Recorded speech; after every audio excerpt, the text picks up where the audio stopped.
Hello and welcome to my channel. If you liked this makeup look, then keep on watching. I'm going to show you how I achieved this look. So to start with, I am prepping my face with some spritz of um, Prep and Prime by M.A.C. You can use whatever face mist you have, and I'm making a mix of two shades of concealer, one a little dark, one a little light, and some Strobe cream by M.A.C. You can use any illuminating cream that you have in your house and mix it along with your concealer. And this is going to give you a very luminous, thin coverage base for you to work on further on this look. I'm using a nice brush. It is not very fluffy, but also not a buffing brush. It is very useful in laying the foundation. It is not a foundation, but whatever it is, it's the base of the skin. So the mix of the concealer and the MAC Strobe cream, I am laying it with this brush, and once I'm done with it, I am covering my marks with a concealer color that is closest to my skin tone, and just concealing the shadows, the darkness around my mouth, around my nose and my eyes, and just tapping it with the same brush that I blended my skin in the previous step. Just go about everywhere that you are blending with a very light hand, and that ensures that you don't leave any brush marks or streaky marks. Take your time, blend it all in, just do light tapping motions, and that is going to help you blend it and melt the product into your skin. Just press it onto your skin. Do not rub it, do not move it back and forth. Just tap it and pat it on your skin. Now I feel that I need a little more brightness, because now I have reached a point where I've concealed the problematic areas and blended it well. And next I am going to go with a lighter color of concealer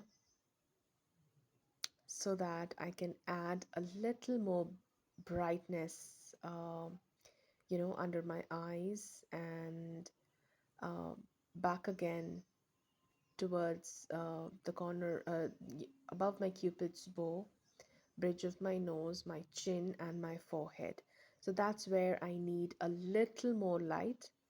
So taking a smaller brush this time, just to focus on where I put the product on and not blend it too further. Whatever is left on my brush, I'm taking it on the corners of my nose, and again with very mild tapping motions, I'm blending in what I laid on under my eyes. This is a lighter color concealer. Um, so consider using a concealer that has a little more yellow tone to it.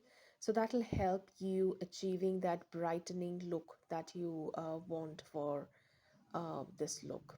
Okay, this is an evening look that I'm doing, so that's why the skin is a little heavy. It's kind of full coverage, but also your natural skin peeks through. It is a very luminous skin finish, and I avoid using foundation because that makes the look a little too done and too heavy.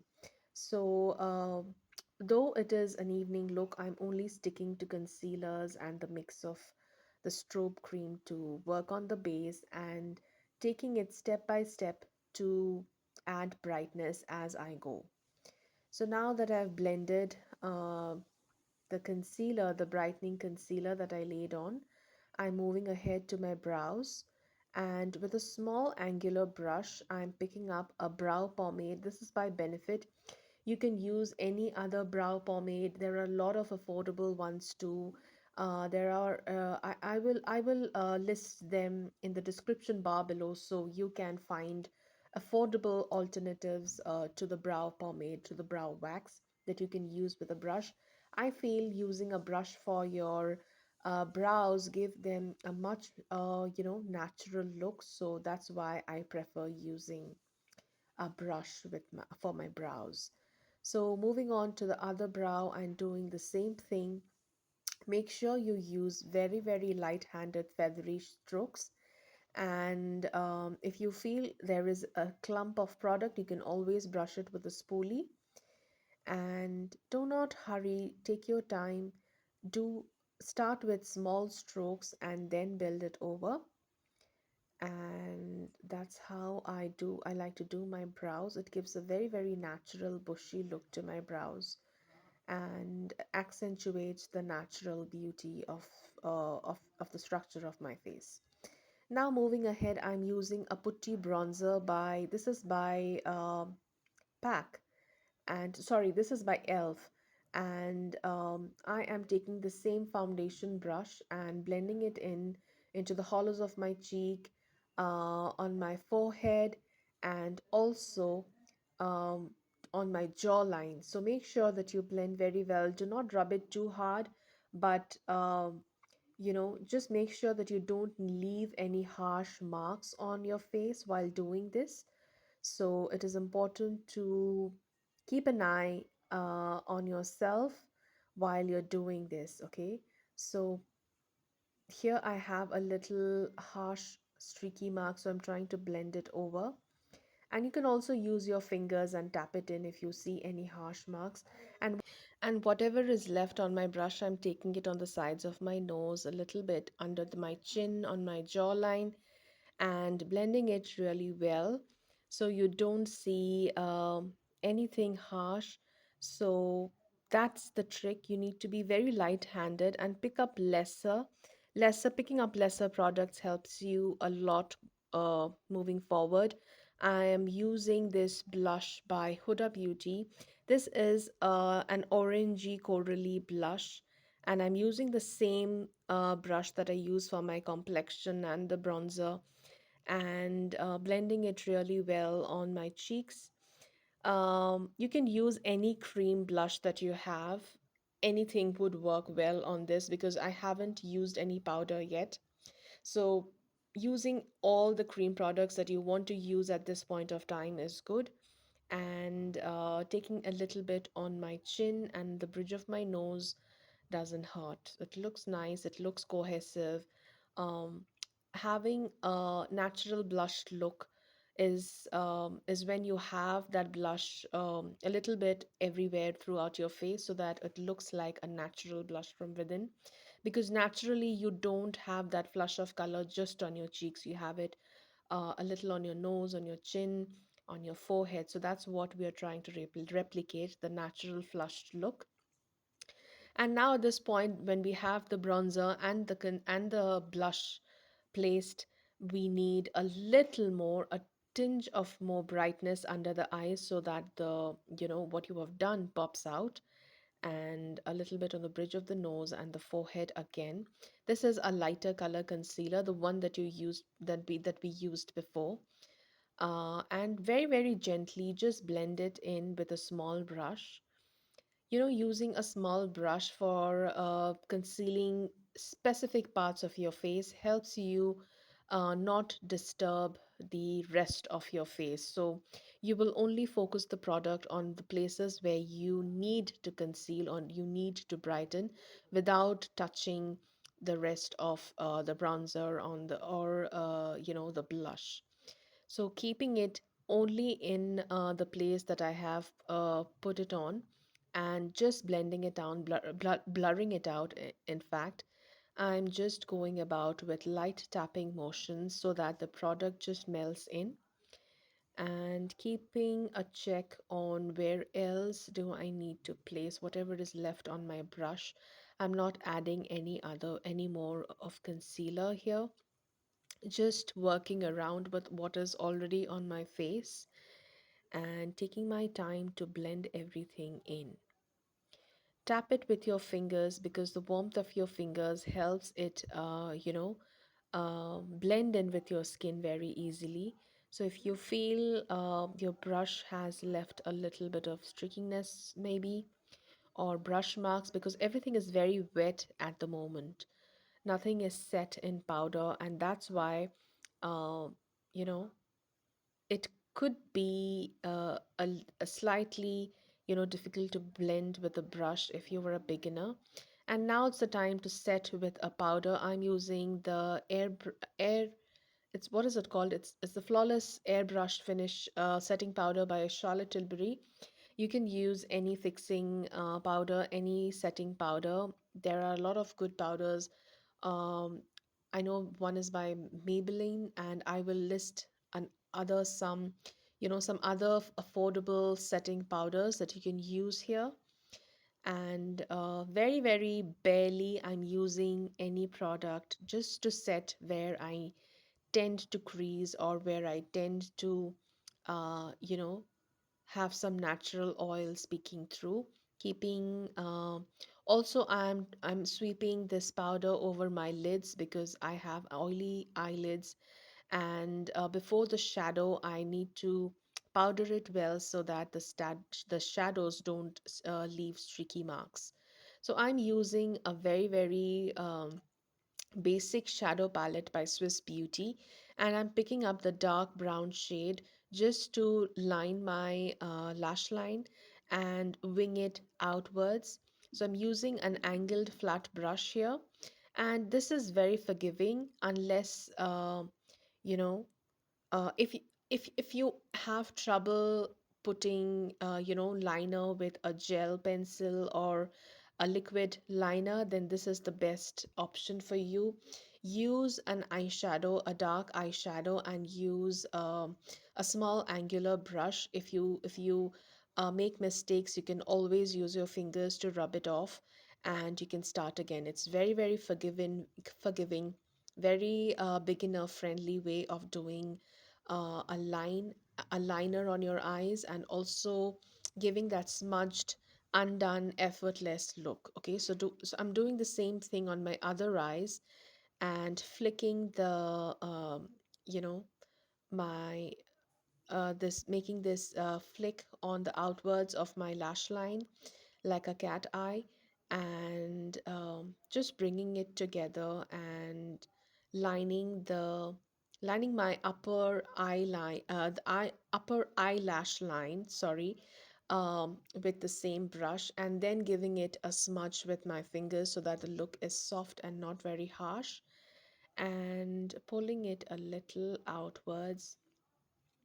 Wherever I feel I need to smudge it with my finger, I'm doing that. Do not shy away from using your fingers. It's very, very easy to smudge it away because it's very powdery, it's not set, and you can manipulate it however you want to. That's why I feel for beginners, this is a very, very easy way to achieve this cat eye kind of a look. And if you want to make it sharper, you can use the edge of your nails. I learned this trick from a makeup artist, a French makeup artist. She has a channel. She's known by the name Violet, and she does that. She makes her cat eye sharper by, pulling it by the edge of her nails, and I really, really like that trick. So moving on, I'm using a dark brown shadow all over my eyes and just smudging in with my fingers, um, focusing more towards the corner and depositing more color towards the corner and just dragging in with my fingers towards the center. That's it. So you're not taking the shadow all over your eyelid, but just focusing towards the corner where you created that wing and just rubbing it in with your fingers. Now, also taking the same color under my lash line, on my lower lash line, and just, uh, darkening that area with a small pencil brush. A small pencil brush comes really handy to do this because, using a kohl pencil would be too harsh for the look that I'm trying to go for today. So I'm not using any kajal pencil or kohl pencil. I'm just playing with the shadows, and there are only two colors that I'm using here, which is a dark brown and a mid-tone brown. So finally, to blend it all, use a clean fluffy brush and just sweep it throughout your eyelids and you're done. And just to give it a pop, you need to, you can add any kind of a glitter right in the center of your eyelids, and that will give you an immediate dramatic pop kind of a look to your eyes, which looks very, very beautiful and ethereal. And nothing harsh. It's very, very simple, but yet it looks very, very classy. So that's what I have done for the eyes.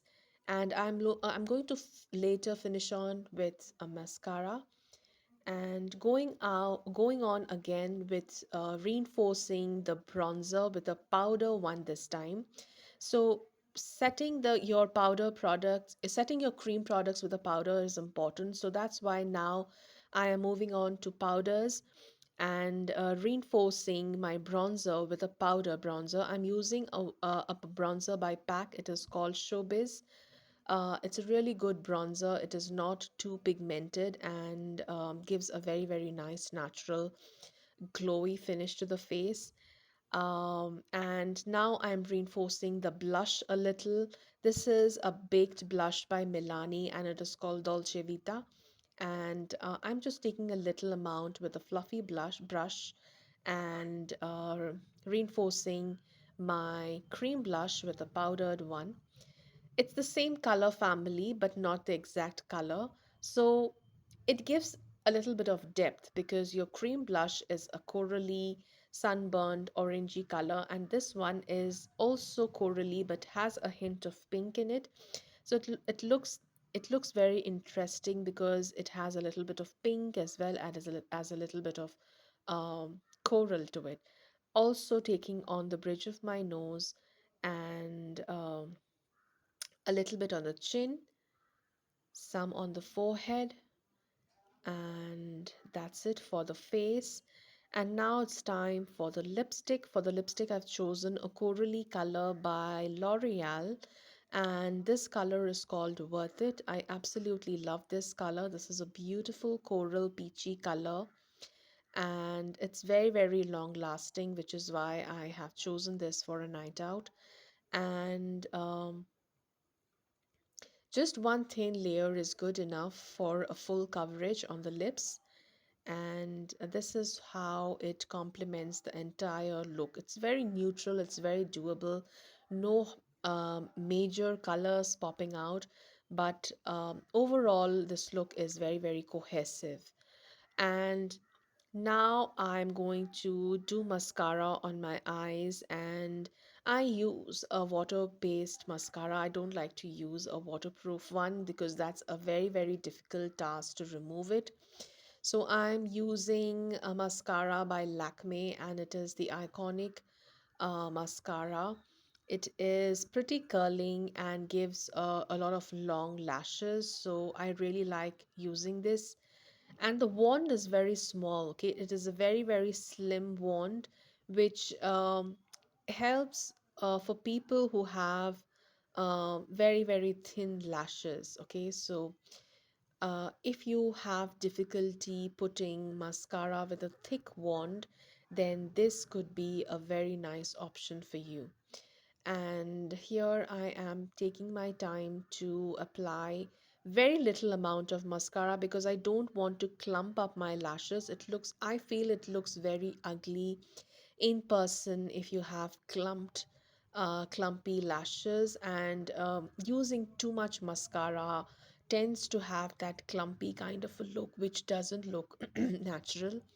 So put mascara on both your upper and lower lashes, and that creates all the drama that you need. And that's it, you are done.